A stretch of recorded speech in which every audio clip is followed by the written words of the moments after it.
టీటీడీలో భారీ అవినీతి జరిగిందని వార్తలు వస్తున్నాయి. తిరుమల వెంకన్న సన్నిధిలో జరిగిన లడ్డూ కల్తీ నెయ్యి, పరకామణి చోరీ వంటి విషయాల మీద విచారణ జరుపుతున్న విజిలెన్స్ అధికారులు బంగారం తాపడం విషయంలోనూ అవినీతి జరిగిందని ఆరోపిస్తున్నారు. తిరుమల కొండతో పాటు కొండ కింద కూడా అక్రమాలు చోటు చేసుకుంటున్నాయని విజిలెన్స్ అధికారులు చెబుతున్నారు. ఇక శ్రీవారి లడ్డూ నెయ్యి కల్తీ వ్యవహారం ఇప్పటికే పెద్ద సంచలనం సృష్టించగా తాజాగా దానిని మించిన మరొక ఘటన తిరుపతిలో బయటపడింది. పరకామణి వ్యవహారాలలో జరిగిన చోరీలు, నెయ్యి కొనుగోళ్లలో అక్రమాలు, వస్త్రాల కొనుగోలులో అవినీతి ఆరోపణలు ఇప్పటికే దేవస్థాన ప్రతిష్టకి మచ్చ తెచ్చాయి. ఇప్పుడు వీటన్నింటికి మించి శ్రీ గోవిందరాజస్వామి ఆలయంలో జరిగిన ఘటన మరింత కలవరపెడుతోంది.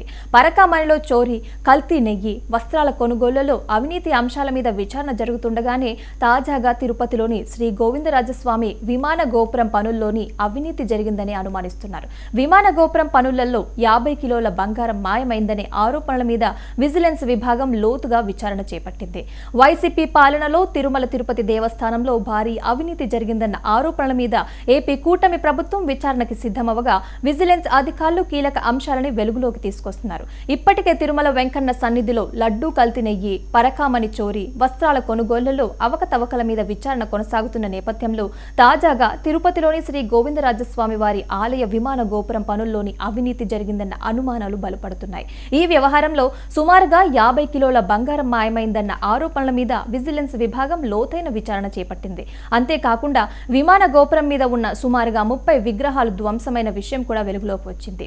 అయితే అత్యంత ప్రాముఖ్యత కలిగిన శ్రీ గోవిందరాజస్వామి ఆలయంలో విమాన గోపురానికి బంగారం తాపడం పనులు వైసీపీ ప్రభుత్వ హయాంలో జరిగాయి. 2022-23 మధ్య కాలంలో ఈ పనులు జరిగాయి. ఈ పనుల కోసం టీటీడీ మొత్తంగా 100 కిలోల బంగారాన్ని కేటాయించినట్లుగా రికార్డులు చెబుతున్నాయి. గోపురానికి 9 పొరలతో బంగారం తాపడం చేయాల్సి ఉండగా కేవలం 2 పొరలతోటే పనులు పూర్తి చేసి సగం బంగారాన్ని మాయం చేసినట్లుగా ఆరోపణలు వినిపిస్తున్నాయి. అయితే ఈ ప్రక్రియలో విమాన గోపురం మీద ఉన్న 30 విగ్రహాలని ధ్వంసం చేసి ఆపై బంగారం తాపడం చేసినట్లుగా ఫిర్యాదులు అందాయి. ఈ వ్యవహారంతో భక్తులు తీవ్ర ఆందోళనకి వ్యక్తం చేస్తున్నారు.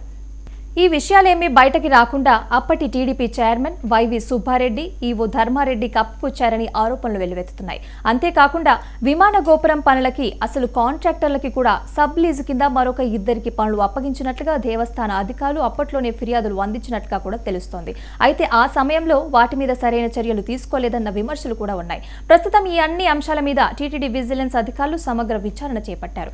అప్పటి ఫిర్యాదుదారుల నుంచి వివరాలు సేకరిస్తున్న అధికారులు బంగారం తాపడం పనులు చేసిన కార్మికులను కూడా ప్రశ్నిస్తున్నారు.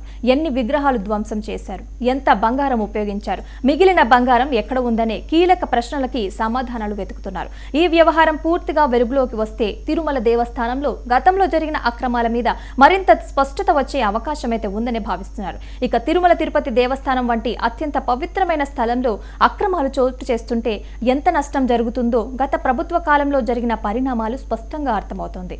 అయితే లడ్డూ తయారీలో ఉపయోగించే నెయ్యిలో కల్తీ ఆరోపణలు మొదలుకొని ఆలయ వ్యవహారాలలో అన్యమత వ్యక్తులకి ప్రాధాన్యం ఇవ్వడం వరకు అనేక అంశాలు అప్పట్లో తీవ్ర విమర్శలకి దారితీశాయి. కూటమి ప్రభుత్వం అధికారంలోకి వచ్చాక అప్పటి అవకతవకలని ఒక్కొక్కటిగా వెలుగులోకి తీసుకువస్తోంది.